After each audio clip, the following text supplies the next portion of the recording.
we are looking forward to ringing in the new year already, but it's important to set aside some time to better your finances before 2024. On your sites, Christine Lazar joins us now with a special guest who has some tips for us. Christine? It's hard to think that we're already thinking about 2024, but here we are with just a few weeks left in December, and it's a great time to really wrap up your financial planning for the year. And I'm here with Ali Hashemian from Kinetic Financial with some strategies to help start off the new year right. Welcome. Thank you for joining us this morning. And first, we want to talk about reviewing your finances before the start of 2024. What does that mean? It means really sitting down and kind of breaking everything apart, because it's important for people to really look at their finances. And this time of the year might be a little bit slower when it comes to work. And so it's a great time for people to do that and reevaluate their entire financial future. And so you have some tips also on what money moves we should consider making in 2024. Yeah, I would definitely mention that people should create a plan. I can't tell you how many people don't have some sort of plan in place, especially if you're retired or nearing retirement. I ask that question all the time. You know, most people are afraid of running out of money in retirement, but they've done no analysis or haven't put together any kind of plan. Maximizing your retirement savings is another thing that people should be doing.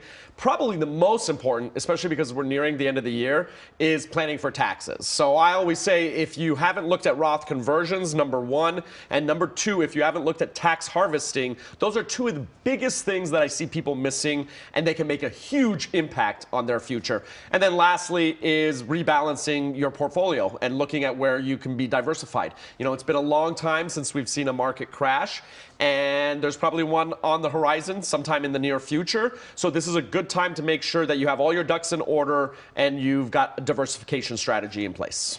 And people like to use the new year as a fresh start. And a lot of people have been living in debt, paycheck to paycheck, but still, even if you don't have a lot of expendable income, are there goals that you can make for 2024? Absolutely. And that's really why making a plan of some kind is so important. And some people should use a financial advisor or financial planner like myself. Some people want to do it themselves, and that's completely okay, but you really got to attack it. You just can't procrastinate on this kind of stuff. Okay, we mentioned taxes and contributions to our different funds. What about maximizing our pre-tax retirement contributions? Talk about that. I think it's important, but don't be short-sighted. A lot of people are looking at how they can maximize their deductions by making those contributions to retirement plans, but I think that they miss that long-sighted view of what's going to happen to taxes. In my opinion, I do believe taxes are probably going to go up due to national debt, budget deficits, and things like that. So if you're just putting all your money away into pre-tax plans, you're kind of creating a ticking time bomb.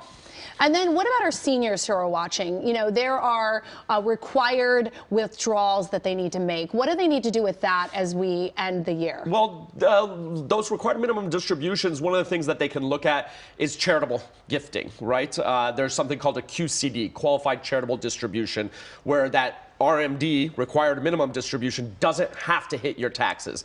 And a lot of wealthy people especially don't want that money. They, in fact, dread having to take that money because they pay extra taxes. So looking at strategies like a QCD or gifting to your family might be a good way to get around that. And in closing, if you can only do one thing between now and January 1st to help your financial health, what would it be? Tax planning. Because remember, most of us look at tax preparation when April or October comes around, but tax planning, a lot of it has to be done before December 31st. So for the viewing audience, I would tell them, make sure that you're talking to somebody when it comes to tax strategy. And your CPA or enrolled agent or your TurboTax Online isn't really doing tax planning or tax strategy. That's tax preparation. So you really need to work with somebody to understand all of the different tax efficiencies that are available to you. All right. Always so much information. Thank you so much, Ali, and thank you for being here. And for more information on Ali and the tips we talked about, just check out our website, kcalnews.com, and click on Seen on TV.